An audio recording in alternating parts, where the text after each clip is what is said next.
Good morning po. Good morning. Purihin po muli ang Panginoon at binigyan tayo ng oportunidad muli na tayo ay makapag-alay ng ating pong buhay sa araw ng Panginoon. Alam naman natin na ang Lord's Day ay ito yung inaasahan ng ating pong Amang nasa langit na nakikita niya ang kanya pong mga anak na devoted para mapakinggan ang kanya pong mensahe. At dapat din natin siya pasalamatan dahil alam natin na ang nagdala sa atin ngayon dito sa lugar na ito ay yung ating pong lakas na siyang ipinagkaloob ng Diyos sa atin umaga pong ito. Kaya muli ay ang ating pong pag-aaralan ay buhat mismo sa in the beginning. Mula po ito sa Book of Genesis sa chapter 3 verse 1 up to 5. At ang nilagay ko pong theme dyan ay, ano ba yung ating theme? Satan's strategy to distort the image of God. Ito yung strategiya ng kaaway. At dahil alam naman ho natin na kung ano po ang pangunahing layunin ni Satanas ay ito yung maigupo ang plano ng Diyos sa buhay dito sa mundo. Kaya puntahan mo muna natin yung Genesis chapter 3 verse 1 up to 5. Sabi po diyan, ang ahas ang pinakatuso. Sabihin pinakamatalino, pinakatuso sa lahat ng hayop na nilikha ng Panginoong Yahweh. Isang araw, tinanong nito ang babae, totoo bang sinabi ng Diyos na huwag kayong kakain ng anumang bungang kahoy sa halamanan? Sumagot ang babae, maaari namin kainin ang anumang bunga sa halamanan. Huwag lamang ang bunga ng puno na nasa gitna niyon. Sinabi ng Diyos na huwag namin kakainin ni hihipuin man ang bunga nito. Kung kami raw ay kakain nito, mamamatay kami.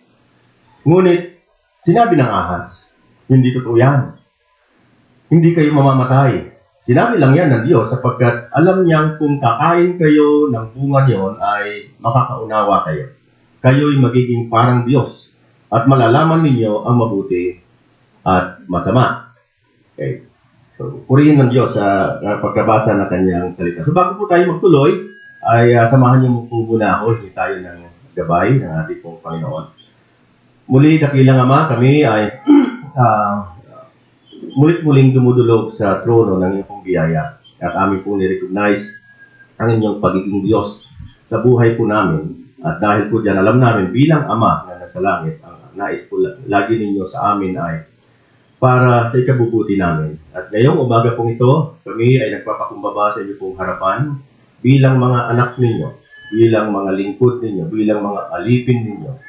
At handa kaming tanggapin ang anumang mga katotohanan na nais po ninyong ipahayag sa amin pamamagitan ng iyong pong lingkod. Kaya muli, dalangin din namin na patuloy niyo pong gamitin ang iyong lingkod bilang daluyan ng mga karunungan, ng mga katotohanan, at mga values na nais po ninyong ipamuhay namin habang nandito kami sa mundo po ito. Kaya sa inyo po namin pinaabot muli ang aming dalangin at pasasalamat sa pangalan ni Jesus. Amen. Okay? So, muli po, alam po natin na sa simula pa lamang, ang layunin ng kaaway ay mahigitan ang Diyos. Siguro alam naman ninyo kung sino yung tinutukoy natin kaaway, di ba? Ito yung si Satanas na originally, siya yung pinakamagandang anghel na ginawa ng Diyos, si Lucifer. Ang problema kay Lucifer ay hindi siya nakontento na doon sa kanyang pong kalagayan na naging pinakamagandang nilikha na anghel ng Panginoon. At dahil ang nangyari sa kanya ay nagkaroon siya ng mas higit pa na hangarin. Ang gusto niya, ang hangad niya ay kung hindi man niya malampasan ng Diyos ay mapantayan man lang at mapalitan doon sa trono ng Panginoon. Okay, so kung kaya dahil sa layunin kong yun ay ang nagkaroon siya ng plano na kung paano sirain ng Diyos. Okay? At kung paano wasakin ang plano ng Panginoon. Ngayon, kung ganito ang plano ni Lucifer or ni Satanas na para sirain ang plano ng Diyos, isa sa tanong natin, bakit si Eva ang kanyang nilapitan at hindi si Adan? Si Adan naman ang unang nilikha ng Diyos. Okay. Pero bakit si Eva ang kanya pong tinarget? Okay.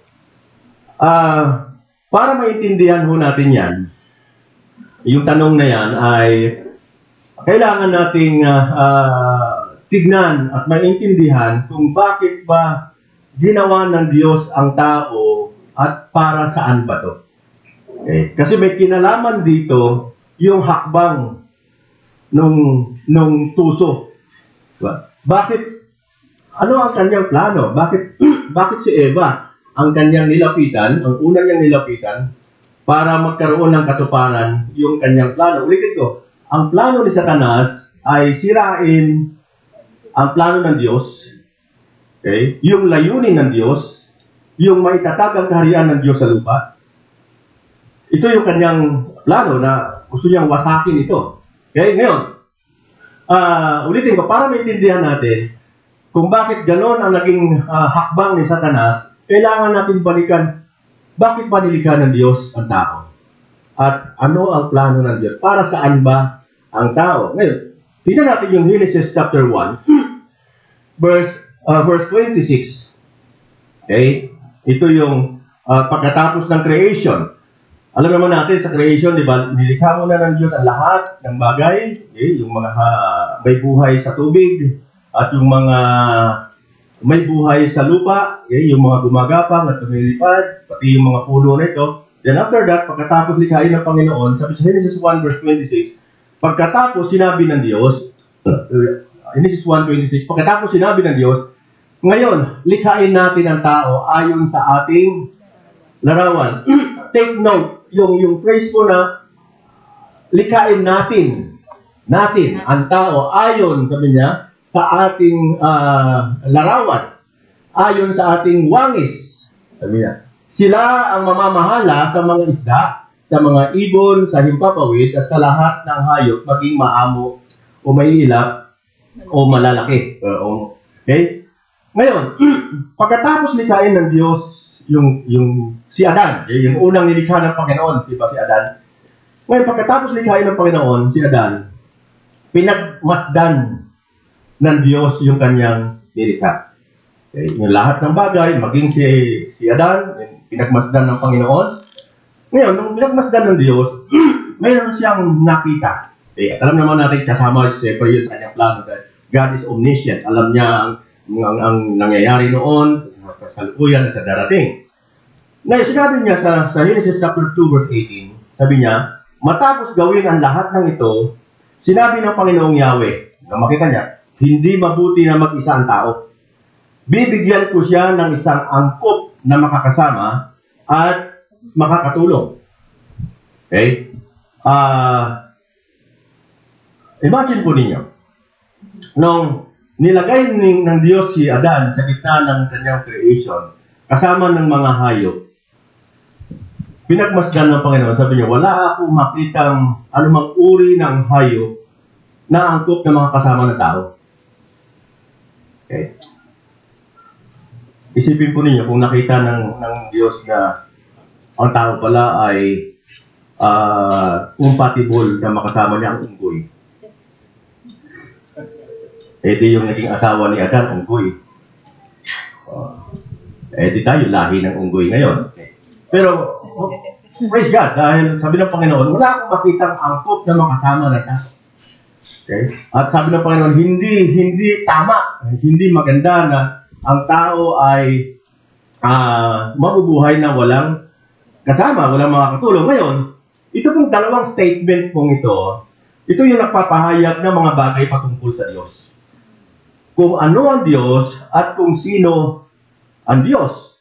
So meaning, dahil kaya kanina sabi ko, pansinin niyo yung phrase na likhain natin ang tao ayon sa ating wangis. So meaning, God is relational. Sabihin, kung sinabi natin relational, magkakaroon lamang ng relasyon ang tao kung meron siyang kasama.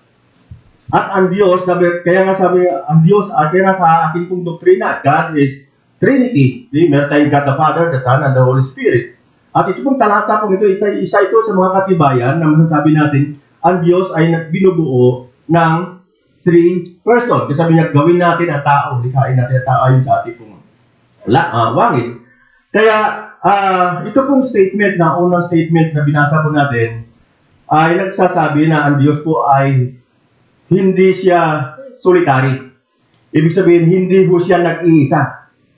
Meaning, God is relational. At kung ang sangkatauhan po ay nilikha ayon sa kanya pong imahe, diba? Di ba sabi, gawin natin ang tao ayon sa ating wangis. Kung ang sangkatauhan ay ginawa ng Diyos ayon sa kanyang imahe, ang gayon pong imahe ay hindi makikita kung ang tao ay nag-iisa. Diba? Imagine niyo kung God is relational, tapos si Adan nilikha ng Diyos, wala namang kasama. Paano may papakita ni Adan yung relasyon na nagbuhat, ang design ay nagbuhat mismo sa Diyos kung siya ay nag-iisa. So, hindi mangyayari, hindi magkaroon ng kaganapan yung plano ng Diyos na magre-reflect sa tao yung likas ng Diyos at yung katangian ng Diyos. Kasi God is relational, hindi po may reflect ni Adan yung na mag-isa. Kaya, kung kaya it must be seen in relationship. Kaya, si Eva, nung nilikha ng Diyos, sabi niya, hindi angkop, hindi tama na si Adan ay nag-iisa. Kaya, ang ginawa ng Panginoon, nilikha ng Diyos uli si Eva. So, si Eva, nilikha ng Diyos, hindi po siya additional. Hindi siya additional. Ibig sabihin na, kulang. Kailangan may makasama. So, hindi lang ganoon ang idea. Hindi nilikha ng Diyos si Eva as a additional, kundi completion. Para mabuo ang plano ng Diyos na magre-reflect sa tao yung wangis ng Diyos. Ibig sabihin, ito yung dahilan kung bakit nilikha ng Diyos ang tao upang makita ng buong universe kung ano at sino ang Diyos. Sabi nga, gawin natin ang tao ayon sa ating wangis. So, ang purpose kung bakit nilikha ng Diyos ang tao upang makita ng buong mundo kung ano at sino ang Diyos. So, ang tao ang siyang pinakalarawan o representative ng Diyos para makilala ng buong mundo. So, nung nilikha ng Diyos si Adan, for the first time, nakikita ng buong universe kung paano i-express ang love. Kasi di ba, madalas natin narinig, God is love. Kaya kapag ipinahayag mo ang love, ay nire-reflect mo ang Diyos. So dahil po dyan, dahil sa ginawa ng Panginoon sa Eva, ang nakikita na ngayon ng buong universe kung paano i-express ang love at kung paano ibahagi yung tiwala, yung trust, at ipamuhay yung unity o yung pagkakaisa. Dahil yan mismo ang Diyos. God is love. God is trust. God is one. Diba? Bagamat ang Diyos ay mayroon 3 persona, pero iisa sila in one Godhead. Iisang Diyos. Kaya sabi sa Genesis chapter 1 verse 27, nilalangan ng Diyos ang tao ayon sa kanyang larawan. Sila'y kanyang nilalang na isang lalaki at isang babae. Okay, so take note. Wala hong pangatlong uri ng tao. Diba? Kasi sasabi nila, that is an art. Diba?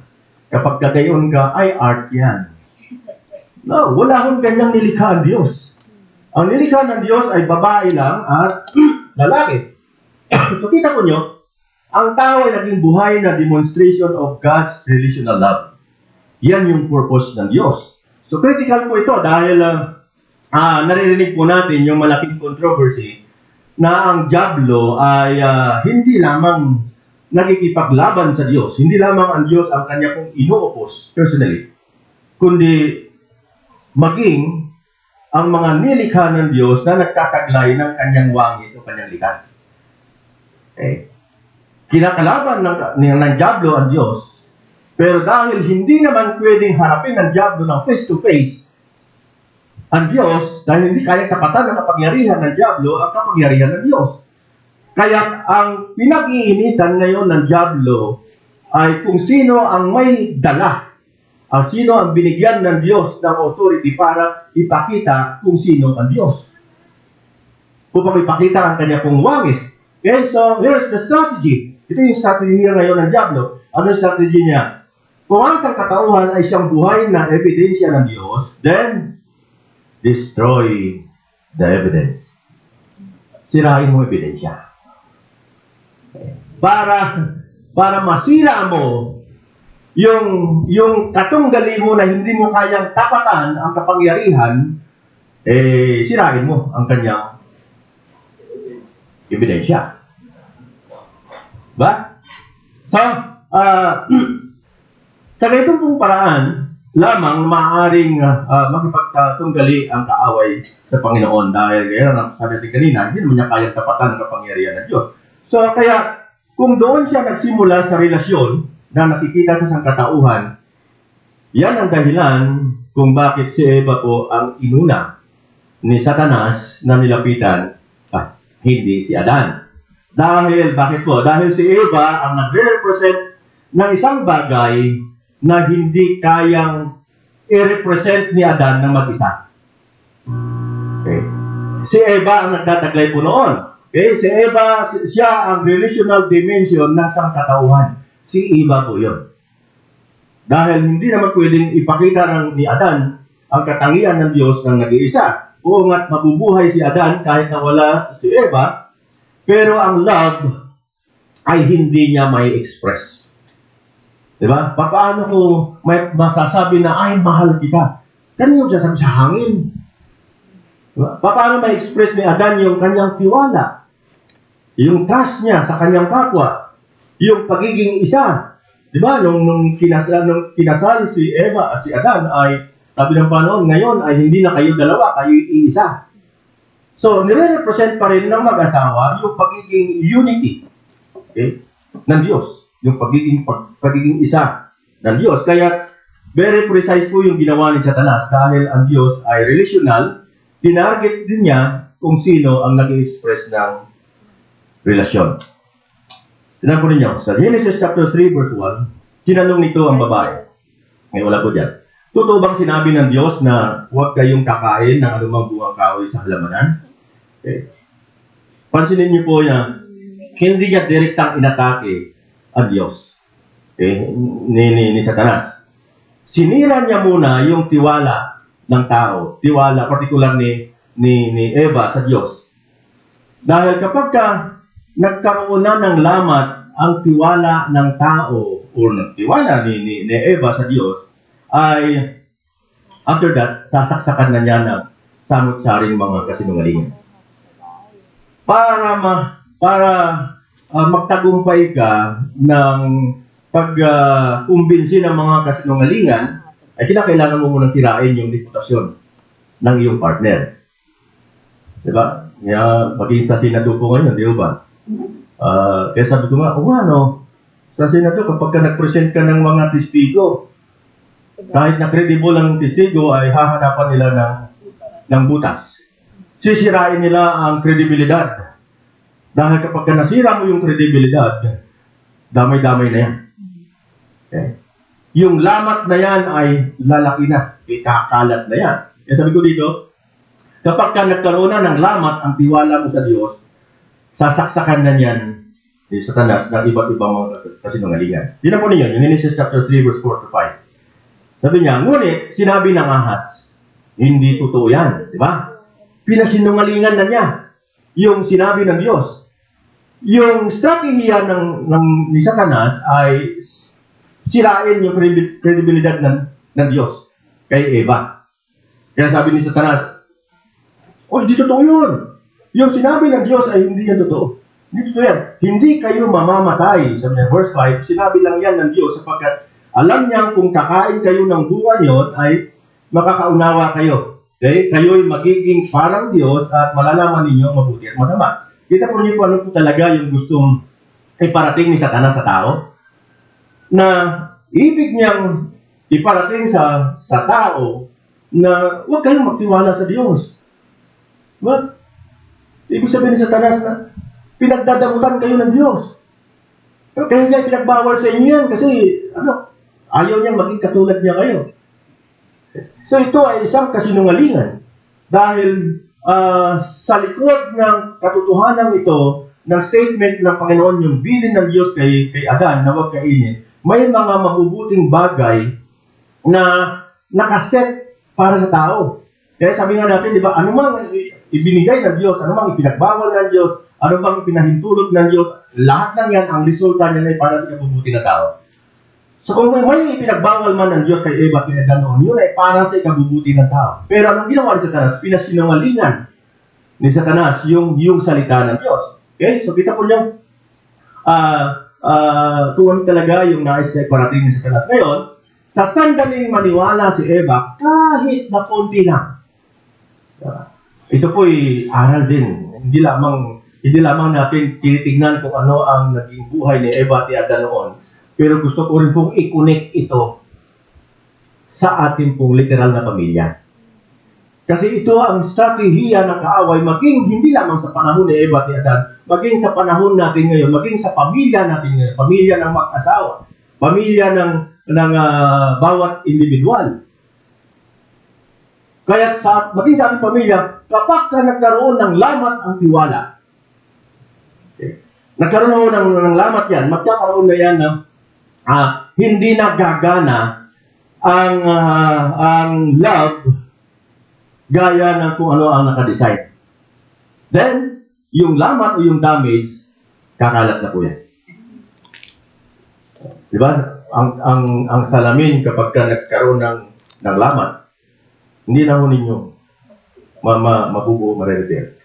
Bagkus, yan po ay araw-araw, mauntok na ng konti, hanggang sa yan ay mawasak na.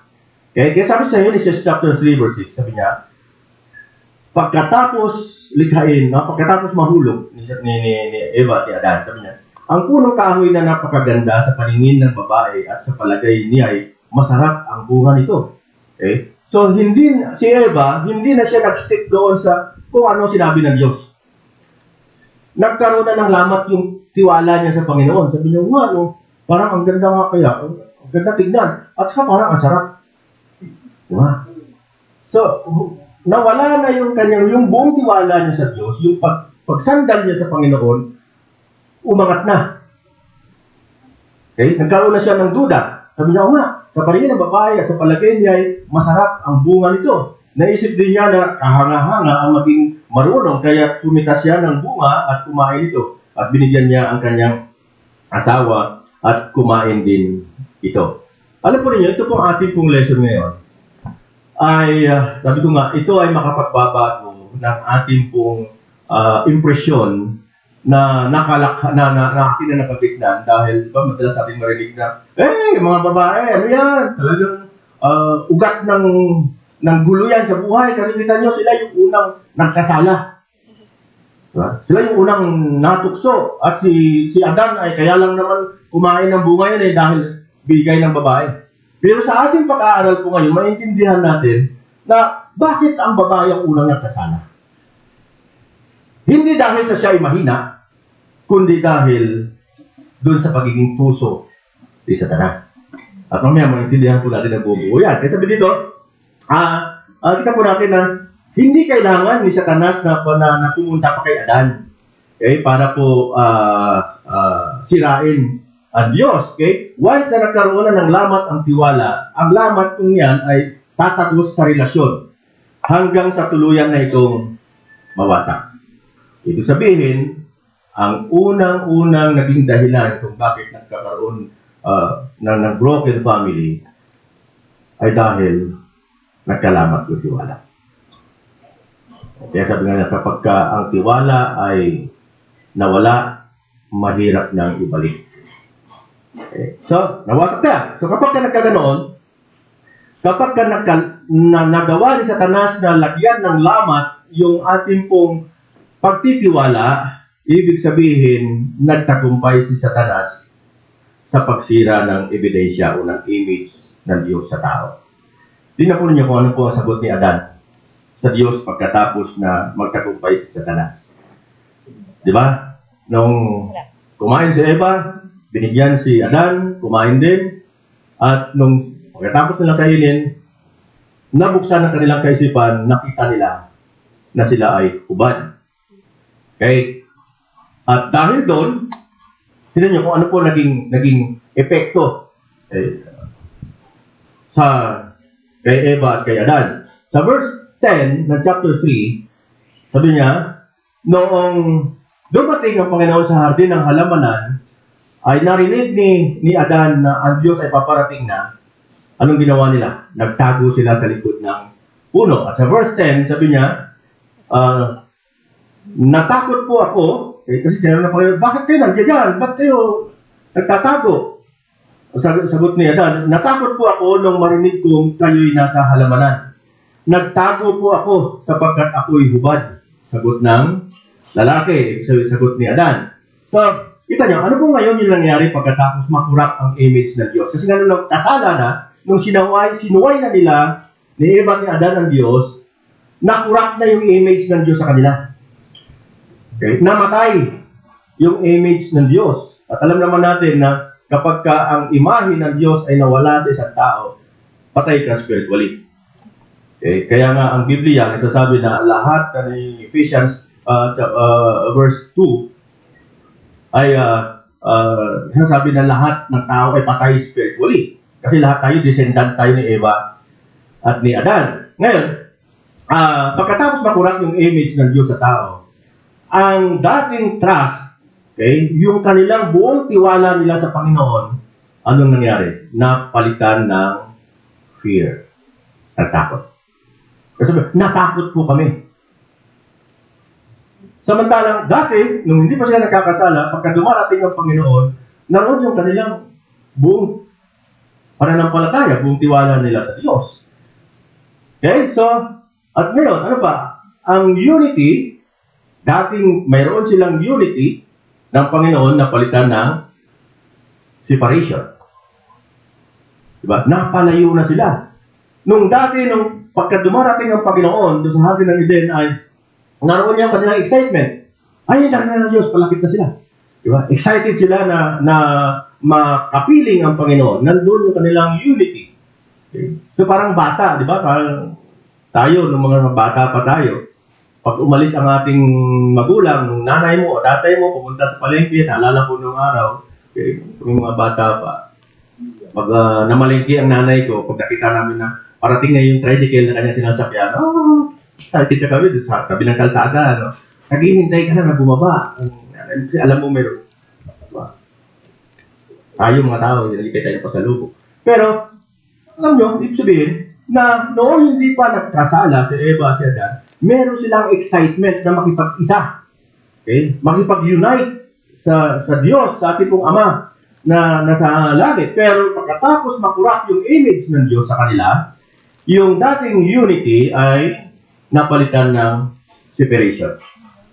Yung love, napalitan ng self-protection. Diba? Dati excited sila na makasama nila ang Panginoon. Dahil nandoon yung pagmamahal nila sa Diyos. Naramdam nila ang pagmamahal ng Panginoon. Pero dahil nandun na yung takot, nandun yung separation, ang kanilang nasa isip, yung instinct nila na, diba parang bata, naku, nagkasala tayo, ayan na si nanay, ayan na si tatay, parating na, papaluin tayo. Papaluin tayo. Tatago tayo. Yung kanilang pagtago po ay self-protection. Okay? Pag-protect nila sa kanilang pong sarili. Kita nyo? Nakita po natin kung ano ang naging resulta ng pagkakaroon ng lamat ng ating pong tiwala o pananampalataya natin sa Diyos. At gayon din, lamat ng tiwala natin sa ating pong kapwa, sa pamilya po man po natin yan. Mahalaga na maging intact ang ating pong tiwala sa bawat isa, lalo na sa Panginoon. So, ang masakit, mga kapatid, ay ginawa ng Diyos ang tao upang makita sa universe kung ano ang Diyos. But they are now sending the wrong message. Pagkatapos magkasala ang tao, hindi na ngayon ang Diyos ang nire-reflect nila. Ibang mensahe na ang nire-reflect nila. Iba na ang nakikita sa tao. Kaya sabi ko nga, alam ko nyo, ngayon maraming mga nasa labas ng church na ito na excited sila sa kanilang mga celebration. Di ba? Birthday, pinangungutang, sineselebrate, anniversary, sineselebrate. Pero, pag tinignan mo sila, inobserbahan mo sila kung paano sila nagsiselebrate, hindi ang Diyos sa kanilang pinapasalamatan. Hindi ang tunay na Diyos. Kasi, sabi po sa Batangas, sa bawat celebration, nagpapatay ng baboy. At doon pa lamang sa pagpatay ng baboy, habang pinakalusan ang baboy, tinatanggal na yung puil yung buntot na yun, binabangin na yun, iniihaw na yun. Tapos pagka yung tingin nila niluluto na, kakap-kap nila, tapos lalagyan ng tuyo, mayroon na kaagad gin. Habang pinaproseso ang pagpatay ng baboy, tuloy na kaagad. Sabitan nyo, sino ang unang-unang nag-i-enjoy sa celebration? Ang Diyos ba? Hindi. Kasi ang bida na roon, naroon kaagad sila noon. Nakita nyo doon sa logo ng gin, mayroong hawak na tabak. Tapos yung anghel nakatihaya ng gano'n. Kaya nakakalungkot. Dahil sa kasalukuyan, ang mundo, hindi na ang Diyos ang nire-reflect ng tao. Ang diablo na. Bakit? Kasi nagtagumpay si Taning sa pagsira ng imahe ng Diyos sa tao. Nagsimula siya sa pagbibigay ng duda sa kung ano ang Diyos at ano ang kaya ng Diyos na gawin. At dahil doon sa pagkasira ng tiwala ng tao sa Diyos, yung tiwala na yon ay naging lamat at yung lamat na yon ay kumalat sa buong katauhan ng isang tao. Kaya ngayon, sa halip na ang Diyos ang i-reflect nila, they are now sending a wrong message, wrong image. Ngayon, kung ganon ang nai-reflect ng tao, kung mali ang nai-reflect ng tao, mali ang kanya pong pamumuhay. At kung mali ang kanyang pamumuhay, hindi natutugunan ng tao ang plano ng Diyos sa kanyang buhay. Hindi nangyayari. Na dapat ay ang pamumuhay ng tao nakikita sa kanya kung ano ang Diyos.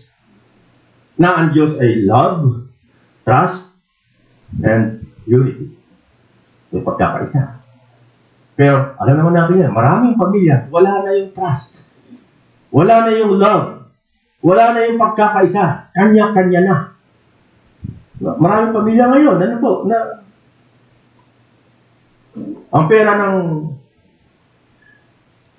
lalaki, pera lang niya. Pera ng babae, pera lang din niya. Pagka may kailangang budget, o pautang mo na ako. Bakit mo yun? Kayong mag-asawa. Nagkakautangan kayo. So, wala yung transparency. Wala na yung tiwala. Sa mag-asawa, kinakailangan pang higin mo ang kanyang,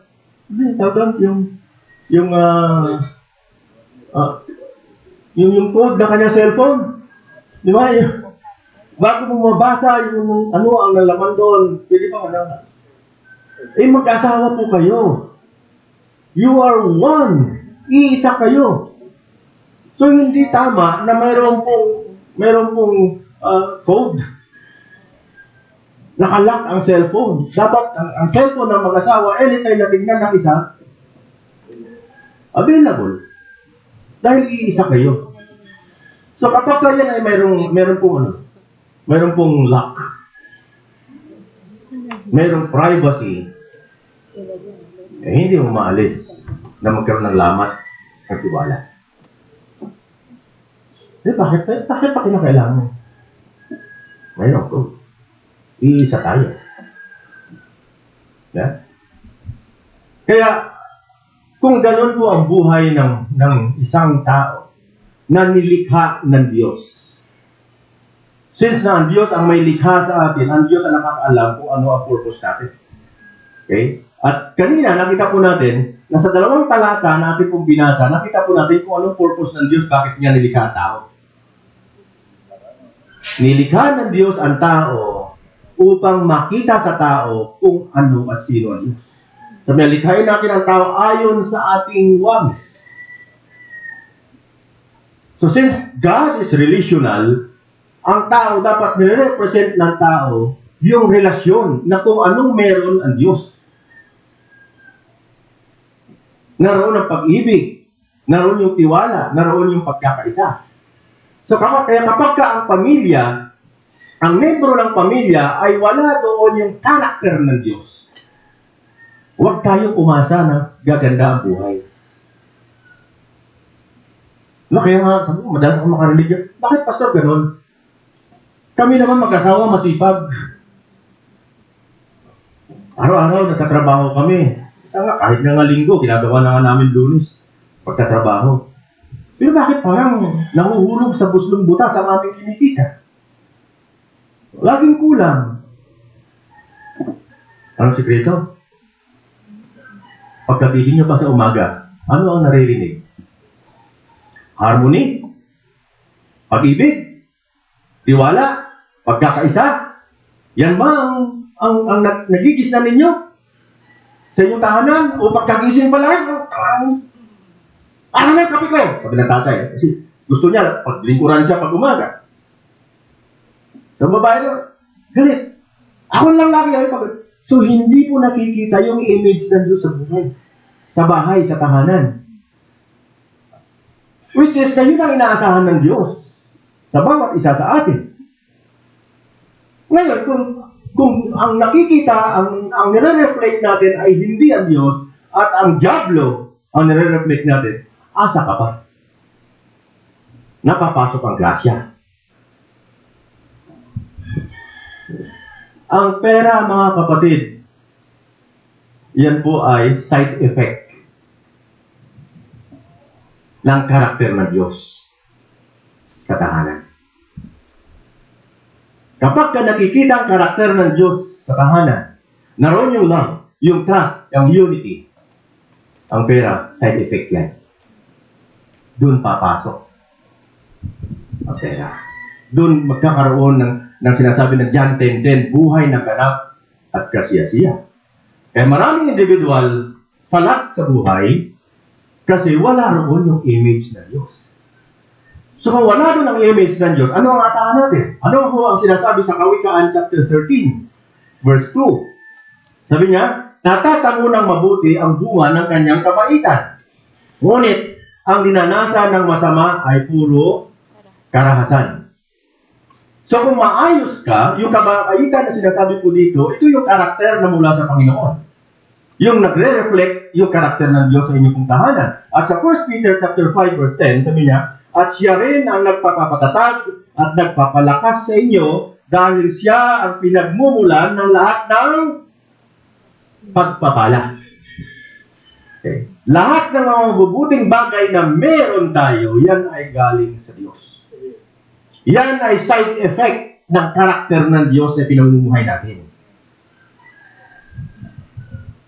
Kaya nga, kahit na anong gawin mo sa pagsisikap, kung wala doon yung basbas ng Panginoon, kung hindi loobin ng Diyos, wala ho nangyayari. Kaya nga sabi ng Panginoon, huwag kayong magyabang. Huwag mong sabihin na pag pupunta ako sa ibang bansa, ako yayaman. Pagbalik ko, ay mayaman na ako. Sabi ng Panginoon, kung luluubin ng Diyos. Kaya kahit na mag-abroad ka, kung hindi loobin ng Diyos na mag-iba ang takbo ng buhay mo, wala hong mangyayari. Kaya nga sabi ko, yung mga napupunta sa abroad, pag humihingi sa akin ng advice, i-discourage ko. Kung pupunta kayo sa abroad, dapat intact pa din ang harmony. Kayo mag-asawa.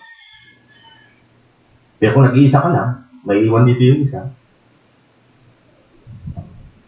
walang magandang kaibigan. At sa kung ang purpose ko lang kaya pupunta sa abroad ay para yumaman, Wala naman sa abroad ng, diba? O, iba ang sweldo roon. Pero, tandaan po natin na ang Diyos ng ibang bansa ay Diyos din ng Pilipinas. Iisang Diyos. Yung Diyos na nagbibigay pagpapala sa ibang bansa, Diyos din ng Pilipinas. So kung payayamanin ka ng Diyos, kung loobin ng Diyos na mag-iba takbo ng buhay mo, dito sa Pilipinas pa lang, kayang gawin ng Diyos. Pero ano ang dapat natin gawin? Ano ang dapat nating papel sa buhay kung gusto natin magbago?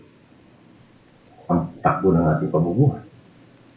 Sikapin natin mag-reflect ng Diyos. Dahil kung hindi ka man yumaman doon sa antas na gusto mong marating, at least kung namumuhay ka ayon sa kalooban ng Diyos, ang karakter ng Diyos na sa inyo, anumang meron ka, feeling higit pa sa feeling mayaman ka dahil kontento ka sa kalagayan na pinagkaloob ng Diyos sa inyo.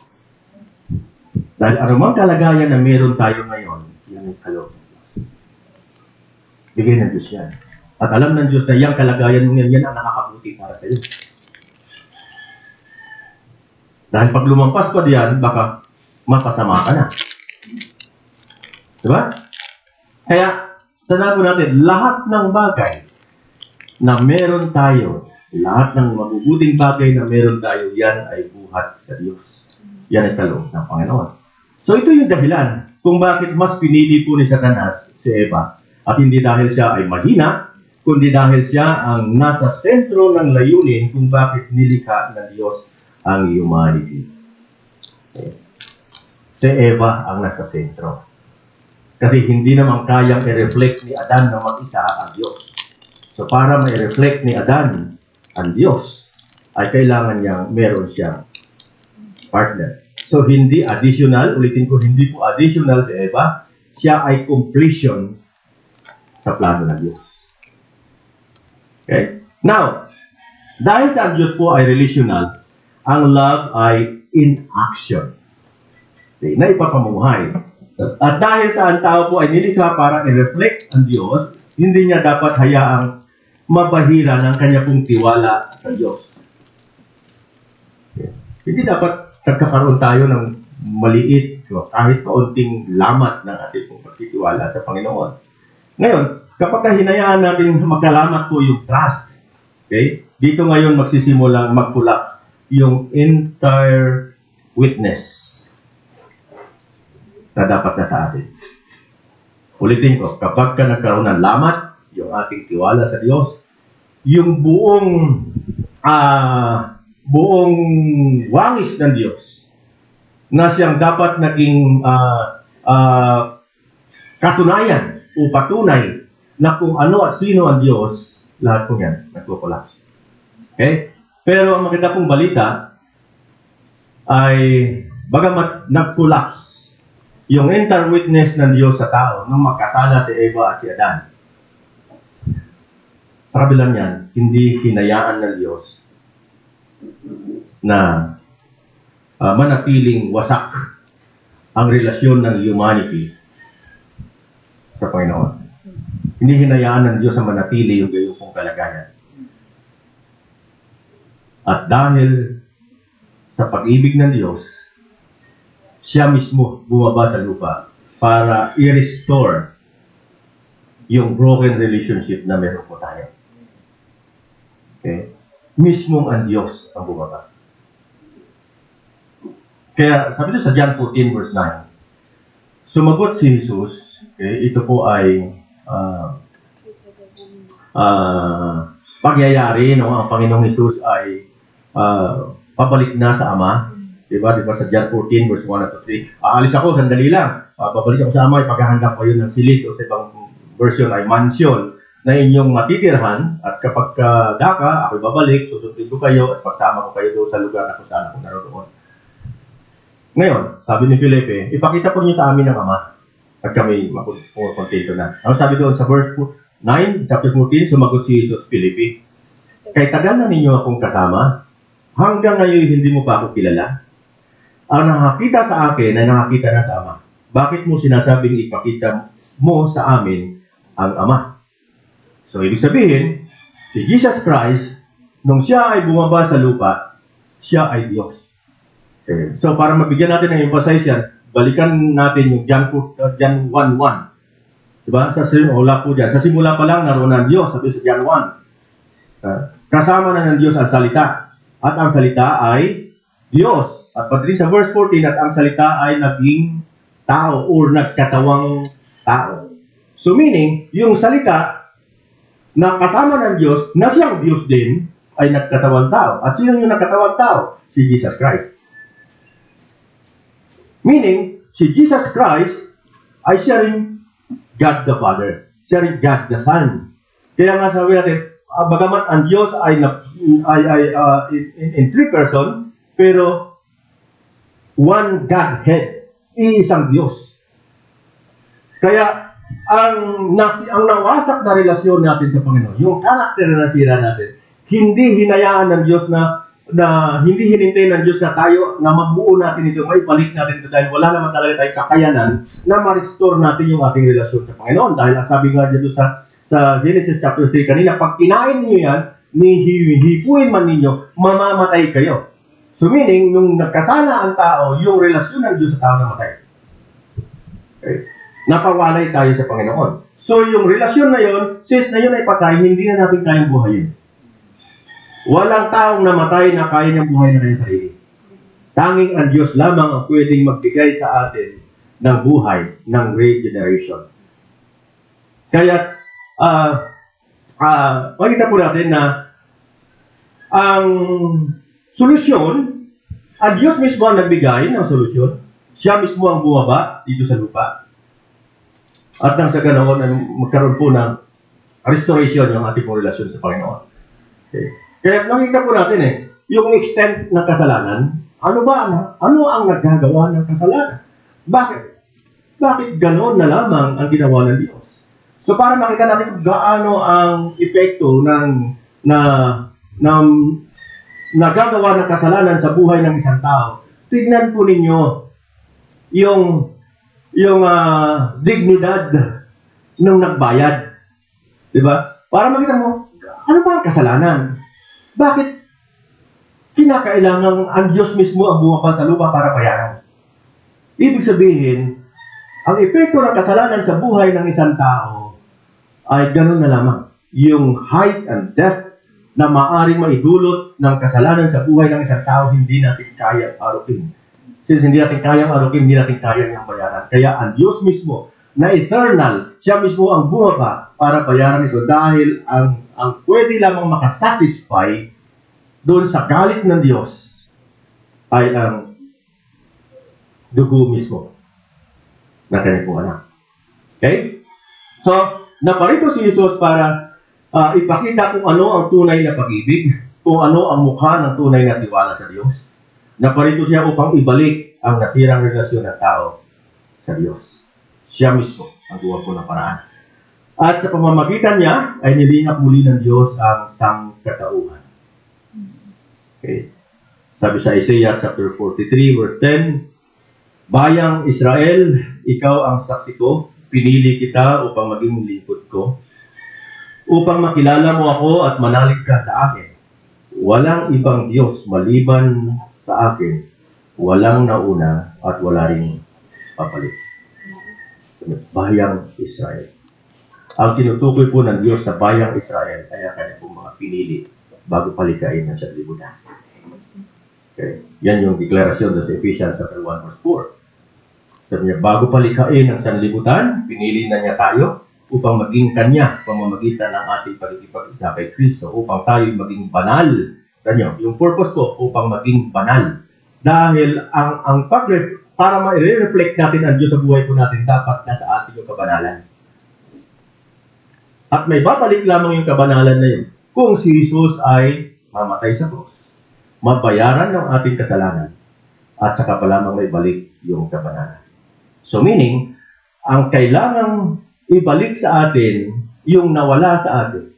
Ano yung nawala sa atin? Ay yung ating pong kabanalan. Nung nagkasala si Eva at si Adan, ang namatay sa kanila ay ang kanilang kabanalan. So since kabanalan ang nawala, ang kailangang magbayad para may balik ang ating kabanalan ay ang banal din. At walang ibang banal kundi ang Diyos. Ang kanyang pong anak, na si Jesus. Okay? Kaya ang tunay na mga Israelita, sila yung mga hinirang ng Diyos bago pa likhain ang sanlibutan. Sila, okay, yung mga hinirang ng Diyos, sila yung gumaganap sa layunin ng Diyos sa kanyang pong buhay. Okay. Kaya nga sabi sa John 10, 27-30, nakikilala ako ng aking mga tupa at nakikilala ko rin sila. Nakikinig sila sa akin. Meaning, ang meron lamang pong kakayahan na makinig sa Diyos ay ang mga pinili ng Diyos. Bagamat ang salvation ay inaalok ng Diyos sa tao, sa lahat ng tao. Pero ang tanging makakapag-respond lamang doon sa plano ng Diyos ay yung mga pinili ng Diyos.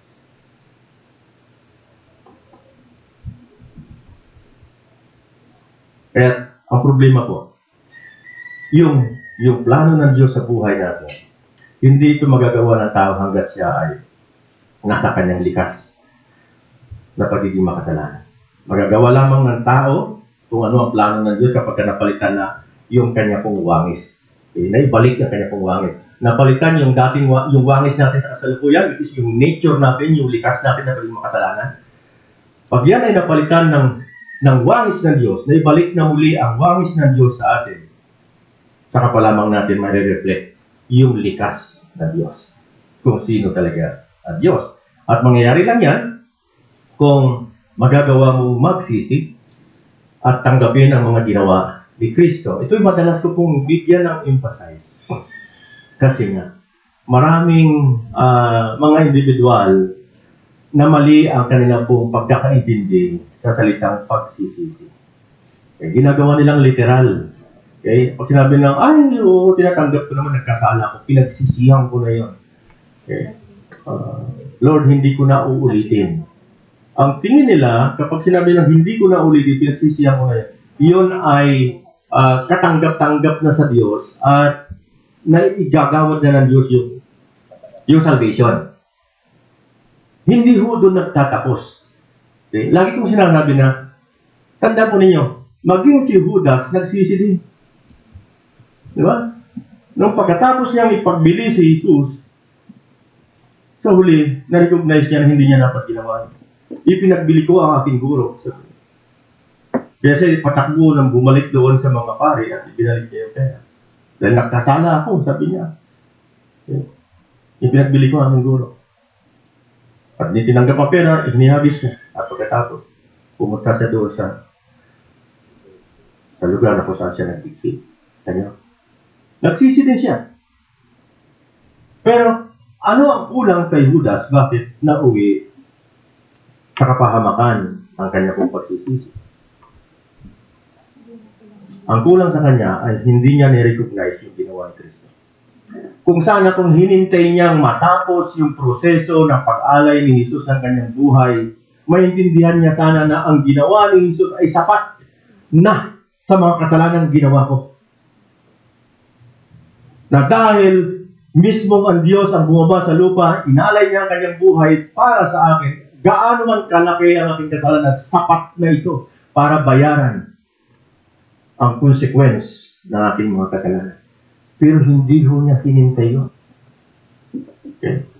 Yung kanyang dating unity kay Jesus Christ, nagkaroon ng pagiging defensive. Sabi niya, hindi niya makontain ang hirap na kanyang iniisip, kaya nga, winakasan niya ang kanyang buhay. Pero kung nakita niya yung ginawa ni Jesus sa cross, masasabi siya sa sarili, sapat na ang ginawa ni Jesus.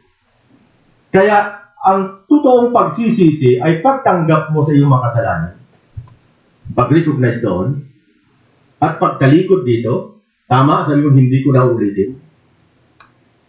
At ngayon, tinatanggap ko na ang ginawa ni Kristo sa cross ay sapat para kailangan natin kasalanan.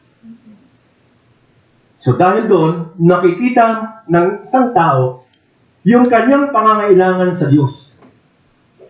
Marami pong mga individual sa panahon po natin yan, kaya wala rito sa church.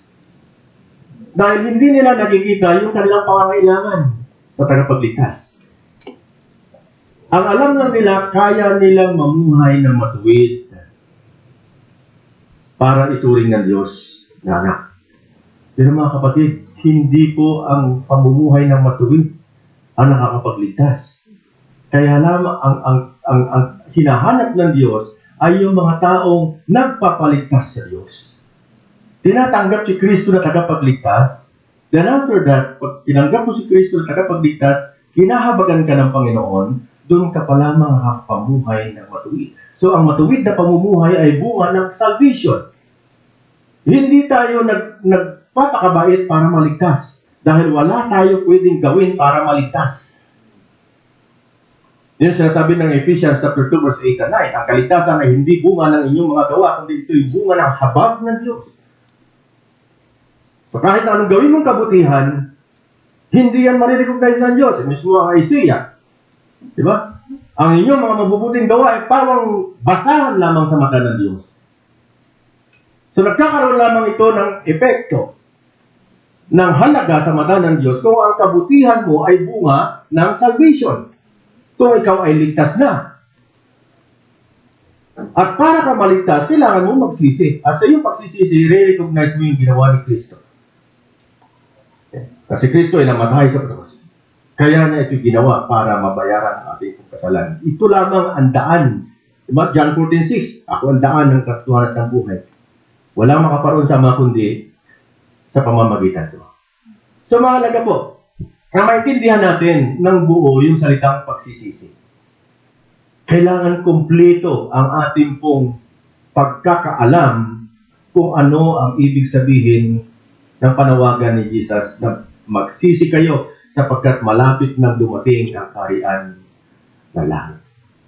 So sa pagsisisi, ulitin ko, hindi lamang pag-recognize sa iyong mga kasalanan, kundi nire-recognize mo ang mga ginawa ni Kristo sa cross. Na yun ay sapat para mabayaran ng iyong mga kasalanan. So, dito pa lamang nagkakaroon ng regeneration. Okay. Magkakaroon muli ng buhay, ang ating buhay spiritual. Mai-restore ang relasyon mo sa Diyos, then may express mo na ang tunay na love, trust, and unity. Yung taong hindi na-regenerate ang kanyang buhay spiritual, wala siyang kakayanan na-express ng tama yung pag-ibig, yung pagtitiwala, at pagkakaisa. At kung may express mo man yan, seasonal lang, pansamantala lang. Pero ang tunay na ligtas na kinahabagan ng Diyos na na-regenerate na kanyang buhay spiritual, yung love na na-express niya, yung trust na kanyang ina-express, yung unity na kanya pong na-express, yan ay consistent. Ano man ang nangyayari, nandun yun, hindi yun nawawala. Kasi yan yung fruit of the Holy Spirit. At ang fruit ay hindi nawawala. Diba? Tandaan po natin, kung yan ay fruit, kung yan ay bunga, nagmamanifest ang bunga, kung ang sanga na tayong mga sanga ay consistently na nakakabit sa puno. John 15:5, di ba? Kung kayo'y hiwalay sa puno, wala kayong magagawa. Ang sanga na hiwalay sa puno ay natutuyo at itinagano. So meaning, yung fruit natin, para mag-manifest ang fruit, kinakailangan mapanatili natin yung ating pong relasyon sa Panginoon. Hindi natin ito hinahayaan na magkaroon ng lamat. Dahil once nagkaroon ng lamat, parang uod yan na unti-unting mabubulok ang sanga at pagdagay magkakaroon ng separation at matutuyo. Okay? So, doon pa lamang natin, pagka nagkaroon po ng regeneration ng ating pong buhay spiritual, doon pa lamang natin ma-express yung love, yung trust, and unity sa Diyos at maging sa ating pong pamilya. Okay. So ngayon, analyze natin. Bakit ganun ang pamilya ko? Bakit hindi kami nagkakasundo? Bakit pagkakising, walang masarap na salita maririnig mo. Ibig sabihin, may kulang. Ano kulang? Yung relasyon natin sa Diyos. Yung karakter natin sa Panginoon. Yun yung dapat natin i-restore. At marirestore mo lang yan kung ang Diyos mismo ang gagawa ng habag ang kailangan natin. So, habag ang kailangan natin, kailangan naroon po yung ating po taus-pusong pagluhod sa Kanya. Hingin natin sa Kanya. Aminin natin yung ating kahinaan. At ang Diyos naman ay tapat at banal, ay papatawad sa ating mga kasalanan. Yung sinasabi na 1 John 1:9. Wala naman po dyan. Kung inaamin ninyo ang lahat ng inyong mga kasalanan at hihingi ninyo ito ng tawad, ang Diyos ay tapat at banal, ay papatawad sa inyo ang inyong mga kasalanan. Okay? So, ito yung ilang mga signs na ikaw ay ligtas na. Kapag ka na-express mo na yung love, yung trust, and unity. Dahil dito po ay may singit ko lang. Mayroon pong nagtanong sa akin, sabi niya, Pastor, kung ang salvation ay iginagawad ng Diyos, pamamagitan ng kanyang habag, at ang habag ay iginagawad ng Panginoon doon sa mga taong nagsisi. Paano ngayon, di ba? Sabi niya, parang sincere kanina, paano ngayon yung mga sanggol na inabutan ng kamatayan na hindi naman nila alam na kailangan palang kahabagan sila ng Diyos, kailangan pala nilang magsisi. Hindi sila, ay ano yun, pag sila ay namatay, ano yun? Anghel ba sila o tiyanak? Ibig sabihin, napupunta ba sila sa langit o napupunta sa impyerno? Sa isip din ako, pag namatay ba ang sanggol, saan sila papunta? Putang impyerno? Ang maaari po nating tignan para masagot natin yan ay yung Romans chapter 5, verse 12 to 13. Di bago po tayo magtapos. Sabi po dyan, ang kasalanan ay pumasok sa sanlibutan sa pamamagitan ng isang tao. Meaning, kay Eva at kay Adan. Yung isang tao po dyan, hindi lamang isang ibig sabihin. Dahil yan ay, ang tinutukoy niya si Eva at si Adan. Dahil nung si Eva at si Adan, pinasal ng Diyos, sabi pa kayo'y iisa na. Ibig sabihin, yung kasalanan sa mga descendant ni Eva at ni Adan ay pumasok. Yung kasalanan ni Eva at ni Adan, minana ng lahat ng tao. Ulit ito, ang kasalanan ay pumasok sa sanlibutan sa pamamagitan ng isang tao. At ang kamatayan ay pumasok sa pamamagitan ng kasalanan. Dahil dito, lumaganap ang kamatayan sa lahat ng tao sapagkat ang lahat ay nagkasala. Kung kaya't lahat po ng tao namamatay. Diba? Walang tao hindi namamatay kasi walang tao kung walang kasalanan. Kaya maging si Mama Mary po, may kasalanan kasi si Mama Mary may namatay din. Dahil kung walang kasalanan yun, hindi dapat siya namatay. Dahil yun, of course, design ng Diyos. Iba kaya Adam, hindi dapat sila mamatay. Kasi ay, nasa kanila yung wangis ng Diyos. May buhay na walang hanggan. Okay? Taglay nila ang buhay spiritual. Sila ay banal. At sino mang ang taong mayroong taglay ng Espiritu ng Diyos, automatic siya banal. At dahil siya banal, siya automatic siya may buhay na walang hanggan. Yan yung karakter ng Diyos. Yan yung yung likas ng Diyos. Pero dahil sa nagkasala ang tao, namatayan lahat na yan. Nawala sa kanila namatay yung buhay spiritual. So since namatay yung buhay spiritual, nawala sa kanila kabanalan. Dahil hindi sila banal, hindi na sila eternal. Mamamatay na sila. Kaya sabi dito, dahil dito, lumaganap ang kamatayan sa lahat ng tao sapagkat ang lahat ay nagkasala. Nasa sanlibutan na ang kasalanan bago pa ibigay ang kautusan. Ba? Nasa sanlibutan na raw ang kasalanan bago pa ibigay. Kailan pa ibinigay ang kautusan? Sa panahon ng Exodus na. Diba? Yung kautusan. Diba? Doon ibinigay ng Diyos kay Moises yung Ten Commandments. So, bago pa ang Exodus, may tao na. So, ang tao nagkakasala na. Makasalanan na sila. Pero, sabi dito, sapagkat ang lahat nasa sanlibutan, nasa sanlibutan na ang kasalanan bago pa ibigay ang kautusan. Ngunit, kung walang kautusan, sabi niya, ang kasalanan ay hindi tinuturing na kasalanan. So kung nagkasala ka at hindi naman tinuturing ng Diyos sa kasalanan niya, pag namatay ka sa kapapunta, kung hindi ka naman tinuturing ng Diyos sa kasalanan, sa impyerno ka ba o sa langit? Obviously, kung hindi ka naman makasalanan sa mata ng Diyos, mapupunta ka sa langit. Diba? Kasi sabi dito, ngunit kung walang kautusan, ang kasalanan ay hindi itinuturing na kasalanan. So meaning, yung ang sagot po doon sa, ang sanggol ba pag namatay, mapupunta sa langit o sa impyerno? Ang sagot po ay nasa verse 13. Ang sanggol, pag ipinanganak, at namatay nang wala pa silang muwang, hindi pa nila alam kung ano ang tama at mali, bagamat taglay nila ang kasalanan ni Eva at ni Adan. Pero dahil hindi pa naman nila alam na yun, na sila ay makasalanan, anong sabi? Ang kasalanan ay hindi tuturing na kasalanan.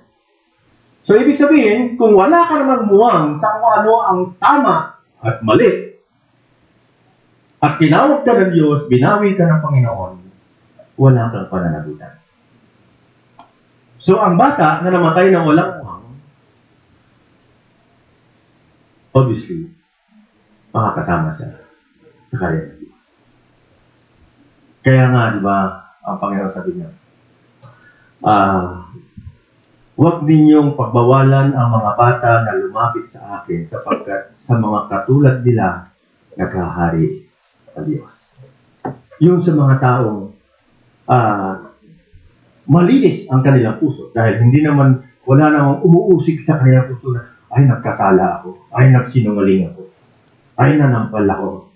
So yung mga batang ito malinis ang puso nila.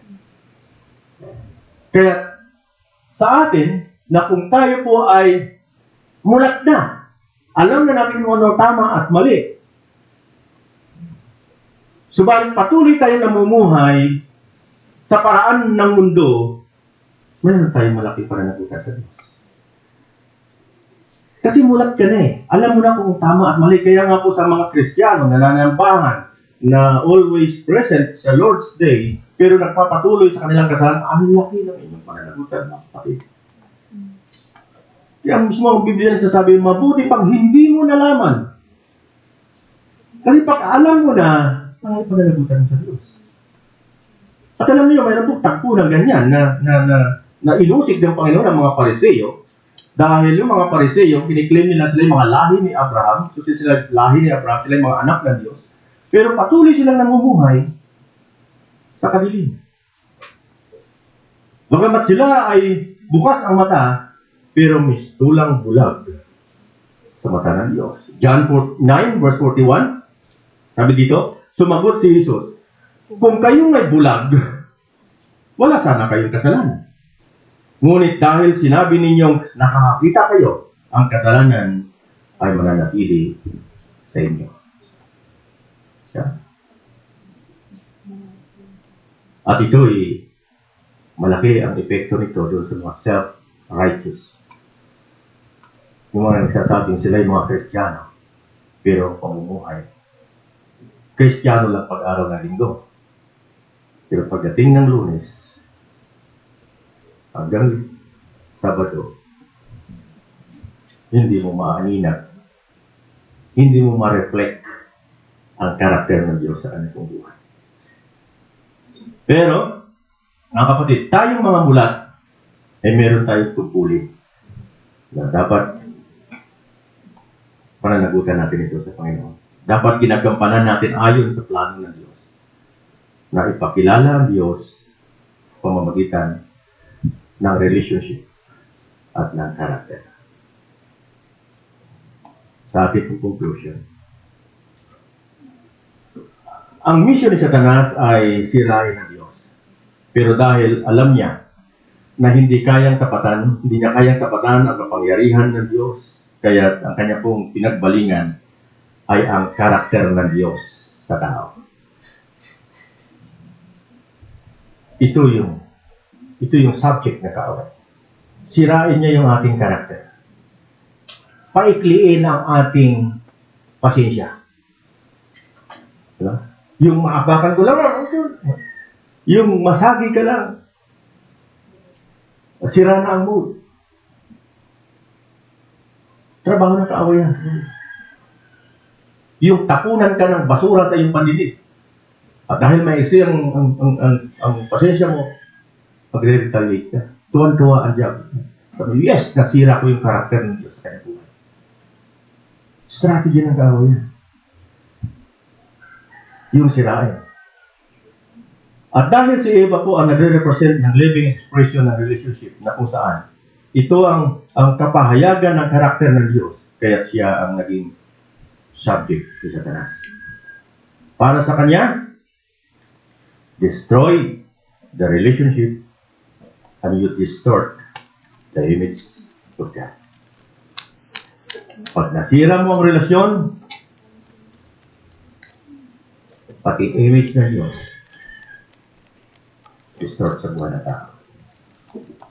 Kaya, madalas natin marinig, di ba? Kapag ang pastor ay hindi namuhay ang ayon sa kalooban ng Diyos, pastor pa naman. Pastor ba talaga yan? So, na-distort ang image ng Diyos. Paglabas ninyo, born again pa naman. Distort na naman ang image ng Diyos. Anong dahilan? Dahil sa karakter na naging kaliwas doon sa imahe ng Panginoon. So, para sa kanya, destroy the relationship and you distort the image of God. But, ito naman ang solusyon. Restore the relationship at makikita nyo na ang katotohanan patungkol sa Diyos ay muling kikinang. Pag inayos natin ang relasyon, yung mga likas ng Diyos, yung mga katotohanan patungkol sa Diyos, muli pong kikinangin. Kaya nga bilin sa atin, di ba? Maging asin kayo at ilaw ng sanlibutan. Meaning, sikapin ng bawat pananampalataya na magningning at magniningning lamang ang isang tao kapag ang kanyang karakter, sa kanyang karakter ay makikita sa Diyos. Nagre-reflect ang Panginoon. Okay? At marirestore lamang natin ang ating relasyon sa Diyos kung tayo po'y nagsisi at tinanggap ang mga ginawa ni Kristo. At kinaintindihan na natin yan. And let's pray. Muli, dakilang Ama, kami po ay nagpapasalamat sa inyo sa inyong pong paalala sa amin. Patawad, Panginoon, dahil kami, mismo aminado kami na parang nawala kami sa disenyo. Hindi yung totoong landas na inilagay ninyo sa aming harapan ang aming sinusunson, kundi ito'y landasin na inilagay ng kaaway upang kami ay iligaw. At salamat, dahil ngayon, sa mensahe na inyong binigay sa amin, ito'y nagsilbing gabay sa amin, ilaw sa aming mga landasin. Salamat po, dahil muli ngayon, maaari kami magsimula. At pagsikapan na mai-reflect namin kayo na bilang Ama at aming manlilikha sa aming buhay. Dalangin namin, Panginoon, na yung nalapi pa namin buhay sa mundong ito ay magamit na po namin upang makapaghatid kami ng kaluwalhatian, ng kasiyahan sa inyo at hindi kapituan. Muli, lahat na ito ang huling na dalangin sa inyo. Salamat sa pangalan ni Jesus.